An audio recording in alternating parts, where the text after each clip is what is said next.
तुलसी के पौधे में निकल आए मंजरी तो कर ले ये काम, माला माल कर देगी माँ लक्ष्मी।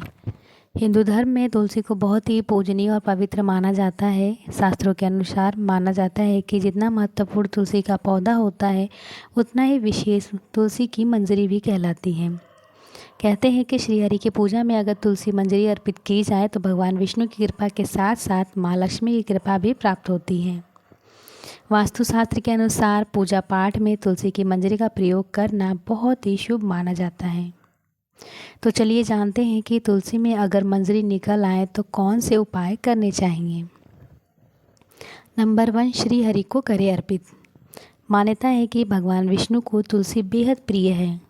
कहा जाता है कि बिना तुलसी के उन्हें कोई भी भोग या पूजा अधूरी मानी जाती है। इसलिए जब कोई भक्त तुलसी की मंजरी श्री हरि को अर्पित करता है तो भगवान बहुत प्रसन्न होते हैं।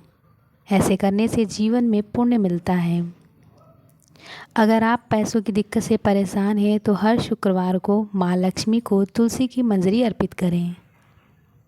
माना जाता है कि ऐसा करने से माँ लक्ष्मी बेहद प्रसन्न होती हैं और घर में बरकत बनी रहती है। इस छोटे से उपाय से धन से जुड़ी रुकावटें दूर होती हैं और कभी पैसों की कमी महसूस नहीं होती।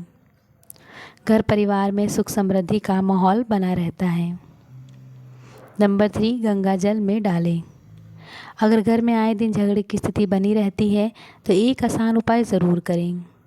गंगा जल में तुलसी की मंजरी मिलाकर पूरे घर में छिड़कें।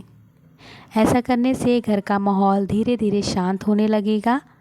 माना जाता है कि तुलसी और गंगा जल दोनों ही पवित्र ऊर्जा के स्रोत हैं। इनके मिलन से घर की नकारात्मकता दूर होती है और सकारात्मक ऊर्जा का वास होता है। अब बात करते हैं कि क्या होती है मंजरी।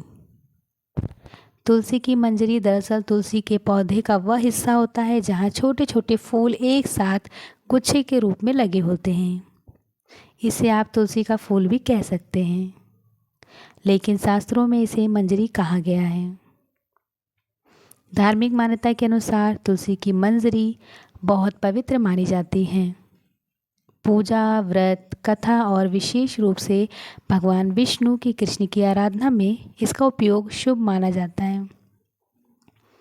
कहा जाता है कि तुलसी की मंजरी भगवान को अर्पित करने से पूजा का फल कई गुना बढ़ता है और इससे वातावरण भी शुद्ध होता है।